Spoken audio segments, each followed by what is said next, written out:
Boa tarde, pessoal. Continuando aí, como eu já havia falado, agora nós vamos terminar o assunto de China, né? Pelo menos a revisão aí do nono ano, falando um pouquinho sobre a questão da população, né? A demografia e um assunto muito importante que é a questão da política do filho único, que foi implementada também no governo do Deng Xiaoping, né? Como uma ideia de controle de natalidade. Então a gente vai ver aqui por que foi implementada, né, e quais foram as consequências. A aula de hoje ela é muito importante, tá? Esse slide ele com certeza vai cair na área de vocês. Então estudem, prestem atenção, qualquer coisa me manda as dúvidas, tá? Lembrando também que eu deixei textos na pasta e deixei vídeos sobre o assunto também, que eu não vou deixar aqui nesse vídeo para diminuir o tempo, mas é só vocês clicarem lá na pasta do AVA, né, lá na sequência didática sobre China, que vocês vão achar mais informações, ok? Então vamos lá, gente. China, densidade demográfica e política do filho único. Só aumentar aqui o volume dessa gravação. Então vamos lá.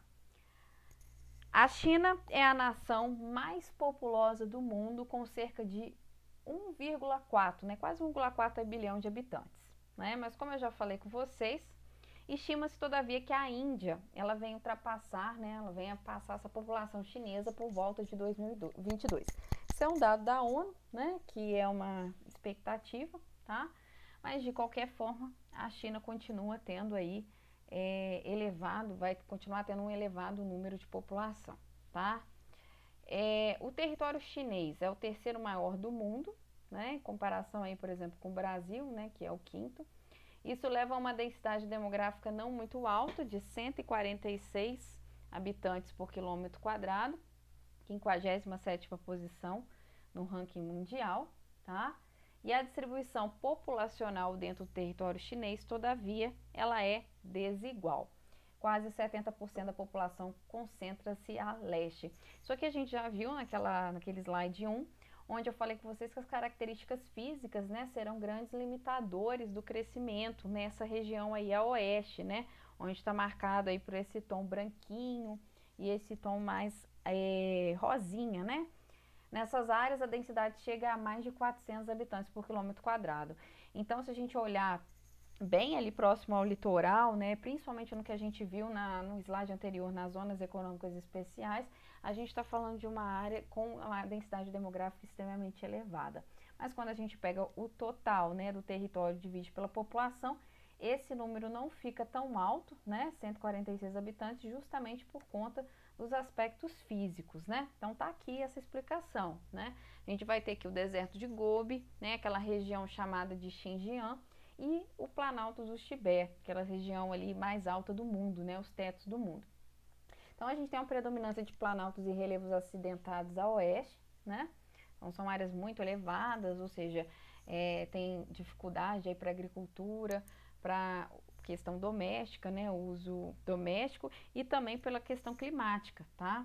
Existência de desertos e planaltos áridos a noroeste, né? Então a gente tem o deserto de Gobi e o Xinjiang, tá? Que vão ser duas áreas aí quentes, secas, tá? E então isso vai ser as razões, aí vão ser as razões, né? O clima misturado aí com relevo, os fatores físicos que vão fazer com que a densidade demográfica do país não seja maior. Ou seja, a gente vai ter uma grande concentração aí à área leste e uma pequena concentração a oeste. Então a gente pode praticamente dividir, né? Se a gente traça uma linha aqui, a gente praticamente elimina toda essa região a oeste da China, onde praticamente não mora ninguém, a densidade demográfica é muito baixa, tá? Mas por que a China tem tanta gente, né? Então aqui a gente tem aqui esse dado de 2017 e o que a gente sabe, né? Que durante o século XX a gente tem um grande avanço aí no crescimento populacional, na questão do aumento da expectativa também de vida, né? Então a gente tem uma diminuição na taxa de mortalidade, o aumento na expectativa de vida, tá? E além disso, né, a gente consegue perceber aqui que de 1930 a 1980 a população de chineses quase dobrou. E além disso, o que a gente vai ter, né? A gente vai ter um governo comunista que vai ser contrário, tá, à ideia de controle de natalidade, né? Então, o Mao Tse-tung, ele acreditava que o crescimento populacional, seria o motor para que a China virasse uma superpotência. Então, ele não levou em consideração que uma superpopulação também, né, precisa de território, precisa de energia, precisa de alimento, né? E que não é simplesmente fácil dessa forma. Em 1955, a escassez de alimentos leva à primeira tentativa de controle no índice de natalidade, interrompida pelo grande salto adiante, né? O grande salto à frente, que a gente já viu aí, que também vai ser uma tentativa do Mao Tse-tung. O problema do crescimento populacional tornou-se ainda mais alarmante na década de 1970, quando os dados registraram aumentos anuais elevados. Mao, entretanto, não foi responsável pela implementação dessa política, né? Então, gente, o que acontece? Como a gente já viu, o Deng Xiaoping ele tem uma grande importância na China com relação à questão econômica, porque ele vai ser responsável aí pela implementação das zonas econômicas especiais, ele vai abrir a China para exportação, então ele vai ser o responsável pela transformação da economia chinesa, né, que vai se tornar um país com dois sistemas. Mas é dele também a criação, né, do que a gente conhece como política do filho único, tá? Que vai ser implantada aí em 1979, né? Vamos dizer, a partir da década de 80, onde vai ter um controle de natalidade, ou seja, cada casal só pode ter um único filho, tá? Então agora a gente vai ver um pouquinho sobre essa política do filho único. Ela consiste numa desesperada tentativa de conter o crescimento populacional chinês, né? E vai visar também facilitar o acesso da população chinesa a um sistema de saúde e educação de qualidade. O que acontece? A população cresceu tanto que começou a refletir, né, em melhorar as condições favoráveis de saúde e educação. Então, a ideia da implantação da política do filho único era, além, né, de diminuir o crescimento populacional, era melhorar esses investimentos em saúde e em educação. Porque se você tem menos crianças nascendo, você pode direcionar mais investimentos a um determinado, por exemplo, a questão dos jovens, tá? Investir mais em tecnologia, em educação, visando ali o ensino médio e o ensino superior. Em tese, fica proibido que se tenha mais de um filho na China. Então, quando foi implementado, foi isso, né? Estando passível de recebimento de multa o casal que desrespeitar a lei. Então, para se ter um segundo filho, é necessário uma autorização oficial do governo, tá? Só que aí o que acontece, né? Muito se fala que acontecia o seguinte: quem tinha dinheiro, entre aspas, comprava o segundo filho, tá? Tais autorizações costumavam ser concedidas quando se trata de uma família rural, devido à necessidade de suprimentos agrícolas do país. Então, a gente pode falar também, como a gente está falando de um país com uma densidade populacional, densidade demográfica, uma quantidade de população absoluta muito elevada, o governo também abria exceção se o segundo filho fosse homem e fosse trabalhar no campo, tá? Em 1982, o planejamento familiar se torna uma política básica do Estado. Então, essas então foram as causas, né? Por que foi implantada então a política do filho único? Ela foi implantada para conter o avanço do crescimento populacional e facilitar o acesso da população chinesa a um sistema de saúde e educação de qualidade. Então aqui está a resposta, né, do porquê ela foi implementada. E agora a gente vai ver as consequências disso. Fontes oficiais chinesas afirmam que em 26 anos, 400 milhões de crianças deixaram de nascer com a implantação da política do filho único. Tem-se hoje no país cerca de 80 milhões de filhos únicos, que são chamados aí pequenos imperadores. Com a menor necessidade de investimento em educação básica, já que menos crianças nasciam, o investimento em educação superior aumentou, trazendo uma qualificação da mão de obra chinesa. Isso daqui foi bom, né, porque era realmente o que o governo queria. Se a gente for pensar no slide anterior, a gente está falando de uma ideia o quê? A gente está implementando zonas econômicas especiais, a gente vai trabalhar com a ideia de exportação. O crescimento chinês precisa de uma mão de obra também qualificada, já que a gente está falando já da terceira revolução industrial, né? Apesar dessa mão de obra ser mais barata, ela tem que ser qualificada. Porque quando a gente pensa em revolução industrial, se a gente for abrir um parêntese aqui, quando a gente fala da primeira e da segunda, a gente está falando de quantidade. Não importava muito a qualidade, Mas a partir da terceira revolução industrial, após a década de 50, a gente já tem uma ideia melhor de qualidade, né? Principalmente após a década de 70, no que a gente conhece, né, o que vocês vão ver bastante no ensino médio como meio técnico científico informacional, tá? Continuando aqui, o que vai acontecer também, né? O aumento no número de abortos e abandonos, né? Porque, gente, o que acontece, né? O que a pessoa que não tinha condição financeira iria fazer se ela ficasse grávida novamente, né? Ou ela ia ter que abortar essa criança ou ela ia ter que abandonar, porque ela não tinha condição de pagar a multa para o governo. Então, o que aconteceu é que o número de abandonos e de abortos foram muito elevados. Então, assim, a gente acha na internet vários vídeos mostrando sobre isso, a maioria, né, mostra um lado muito cruel, e principalmente o abandono de mulheres, né, de meninas, tá? Por que que isso acontecia? Porque a gente tem uma sociedade chinesa, né, que responsabiliza o filho para cuidar dos pais na aposentadoria. Então, é de responsabilidade do homem cuidar dos pais, tá? E não da mulher. A mulher ficaria responsável, né? No caso, ela casa e ela fica responsável em cuidar da casa, da família do marido, tá? Outra ideia também é a ideia de continuidade do legado da família, ou seja, do nome, né? É você levar, o homem leva o sobrenome da família, a mulher não, né? Então, essa é uma outra ideia cultural também. E o homem, como ele podia trabalhar mais, né? A ideia deles é de que o homem pode trabalhar e fazer melhor, então tinha um rendimento melhor, principalmente no campo. Então, a gente vai ter o quê? Que os homens são preferidos, queridos na cultura chinesa. Então, a cultura e a questão ética é muito forte, é muito presente na China, tá? Então, com isso, começou a maior flexibilização da lei para se adequar aos padrões de preferência por filho homem, em especial no campo, tá? Então, o que vai acontecer? A gente tem aqui uma imagem, né, de um gráfico mostrando o grande problema dessa implementação da política do filho único, né? Então, ela foi implementada em 1979, né? Passou a vigorar aí na década de 80.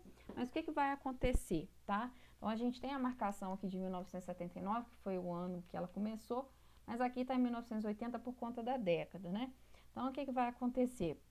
A gente vai ter uma proporção, né, de 0 a 14 anos aqui, né, de jovens diminuindo cada vez mais, e a população, se a gente pega aqui o finalzinho, a gente tem um aumento, né, da população idosa, tá? Aqui marcado em vermelho no último quadro aqui, mostrando realmente essa ideia de envelhecimento populacional que a gente já estudou em Europa, a gente já estudou em Japão, que é a mesma coisa, né? Aqui que a gente está falando, né? A gente está falando de um país em que vai ter o maior número de idosos, né? E o menor número de jovens, tá? Então, se a gente for pensar numa realidade mundial, a gente tem essa ideia de envelhecimento populacional, né? E tem até uma expectativa de que 2050 a população vai ter mais idoso, né, do que jovem, né? Isso porque, né, a gente tem um aumento da expectativa de vida, melhorias na saúde e a queda na taxa de fecundidade, né?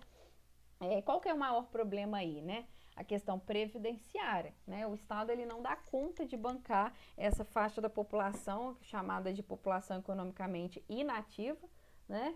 E também a gente tem aí uma falta de mão de obra.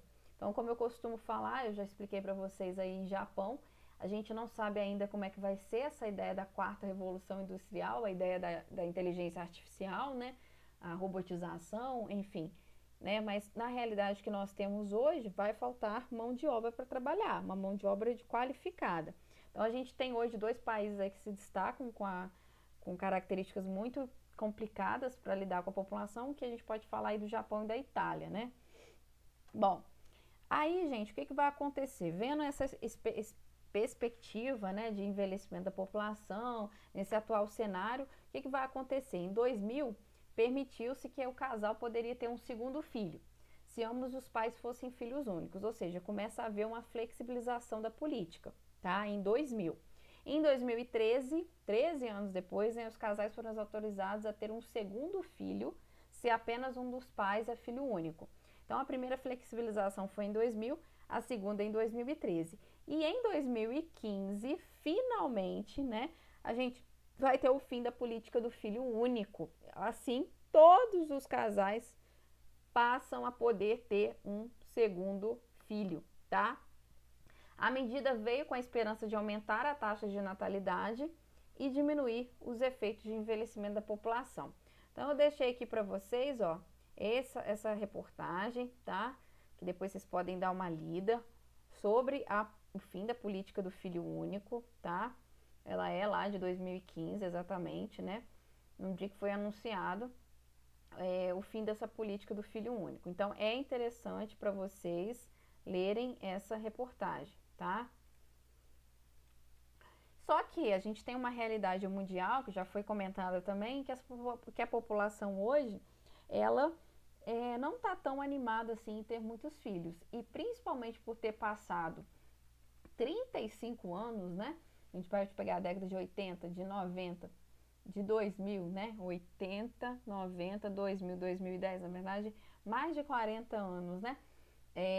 Sem poder ter mais de um filho, o que aconteceu? A gente tem uma geração que acostumou com essa ideia de filho único. Então, somando as questões econômicas atuais, o que acontece? Poucas pessoas se realmente animaram em ter mais filhos, tá? Então, em 2016, houveram 17,89 milhões de nascimentos, um número 8% maior que em 2015. Especula-se, entretanto, que grande parte disso se deva a 2016 ser o ano do macaco, horóscopo chinês, considerado pelos chineses o segundo melhor. Já em 2017, o número de crianças nascidas caiu para 630 mil, né? Já caiu novamente para 3,5. Então, essa ideia aí do horóscopo chinês faz todo sentido. E em 2018, nasceram 15,23 milhões de pessoas, né? Uma queda de mais de 11% em relação a 2017, tá? Por quê, né? Por que está acontecendo isso? A gente tem a inserção da mulher no mercado, como eu falei, hoje a criação do filho, a questão econômica, ela entra como um parâmetro importante, tá? E esse aqui, né, mudança no pensamento dos chineses, né, que após 4 décadas de controle sobre a natalidade, começaram a ver como mais vantajoso ter apenas um filho. Então, aquela ideia, como tudo vai ficando mais caro e como está cada vez mais difícil ter filho, então é melhor ter um ou nenhum, tá?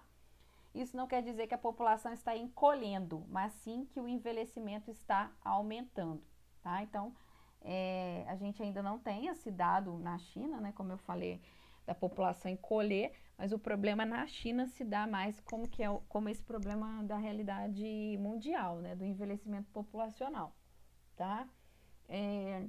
Então, desde 2010, o número de chineses entre 20 e 24 anos caiu 30%, e o grupo a partir de 60 anos aumentou 39%.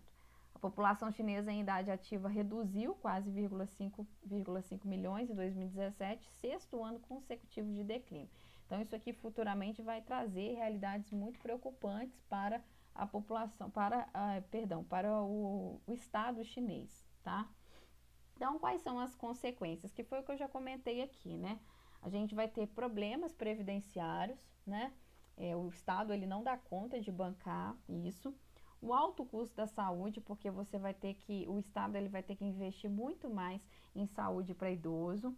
A falta, né, de mão de obra, falta de população economicamente ativa no mercado de trabalho futuro, tá? Que vai fazer com que o pouco que existe vai ser mais encarecido, né? E por consequência futura, queda na economia chinesa, como eu já comentei na Europa, como eu já comentei no Japão. Então, isso é uma realidade dos países desenvolvidos e está começando a ser dos países em desenvolvimento, tá? Logo, o governo chinês tem buscado formas de incentivar a população a ter mais filhos, né? Então, de maneira geral, a gente viu que os governos têm feito propaganda, né, campanha para incentivar. Aqui a gente tem, né, uma campanha do governo mostrando as crianças, questão do horóscopo chinês, né, o ano do porco, os porquinhos tendo filhos, né? Possibilidade da realização de uma reforma da Previdência, como foi feita aqui no Brasil, possibilidade da concessão de benefícios aos casais que tiverem mais filhos, como a redução de impostos e incentivos de dinheiro. Isso aqui já acontece muito no Japão e principalmente na Europa, né? e possibilidade de aumento na licença de maternidade e paternidade, que também acontece muito na Europa. Está em discussão, né, por fim, a possibilidade de se acabar por completo nesse controle de natalidade, que a gente tem que lembrar que em 2015, né, em 2015 a gente tem o fim da política do filho único e todos os casais podem ter um segundo filho, né? Não acabou o controle de natalidade, tá? Então, hoje, na realidade que vivemos, né, a gente pode ver que isso aqui é de 2018, né? Ou seja, ainda isso aqui não foi aprovado, de que essa questão do controle de natalidade pode cair por terra aí mesmo, porque a população chinesa realmente não está muito interessada em ter mais filhos não, tá? E para a gente terminar, né, se o regime comunista não intervier imediatamente, alertou, a crise do envelhecimento será mais grave do que no Japão e as perspectivas econômicas ainda mais sombrias. Então, pessoal, é isso que eu queria passar para vocês, lembrando que aqui, ó, na nossa sequência didática número 5, tá? Eu deixei alguns vídeos para vocês aqui, tá? Esse vídeo aqui e esses são interessantes para vocês verem. Esse aqui começa com um outro assunto, mas é só passar um pouquinho que ele já vai falar sobre a política do filho único. Eu vou passar esse daqui. O ex-deputado federal Pedro Correia foi condenado essa do juiz Sérgio Moro, que Pedro Correia deu R$ 11 de propina corruptado pelos condenados. A China, o país mais populoso do mundo, acabou hoje com 3 décadas da política do filho único e vai permitir até 2 filhos por casal. A correspondente Gislene Nogueira explica os motivos. O Partido Comunista da China anunciou o fim da política do filho único depois de um encontro nesta quinta-feira. A proposta ainda precisa ser aprovada pela Alta Corte Legislativa. É a terceira vez que o governo chinês relaxa a norma para agora permitir o direito ao segundo bebê a todos os casais. Com 1,3 bilhão de habitantes, a China enfrenta queda na taxa de natalidade e o envelhecimento da população. Além disso, a força de trabalho encolheu nos últimos anos, fatores que podem prejudicar o crescimento econômico chinês. A política de planejamento familiar foi criada para evitar o crescimento populacional fora de controle no final dos anos 1970. Na época, a regra impôs aos casais das áreas urbanas que tivessem apenas um filho. Os que moravam na zona rural poderiam ter outro bebê caso o primogênito fosse menina. Para a Anistia Internacional, a mudança na política chinesa não é suficiente para garantir respeito aos direitos humanos. A instituição acredita que casais ainda podem sofrer com a imposição de métodos contraceptivos coercivos e mães submetidas a abortos forçados, denúncias comuns durante a existência da regra do filho único. Esta chinesa que mora em Pequim acredita que a mudança é sim um avanço. Ela defende que a decisão de ter filhos é um direito individual das pessoas e que a mudança é um sinal de progresso. Vamos conversar com a Emi Sader, que está no Rio de Janeiro. Bom, pessoal, eu queria passar apenas esse trecho aí para vocês, depois quem quiser termina de assistir. Esse assunto é um assunto muito interessante, muito importante, então eu espero aí que tenha contribuído com esse pequeno resumo. Se alguém tiver dúvidas, é só me perguntar lá no AVA, tá bom? Um beijo para vocês, até semana que vem.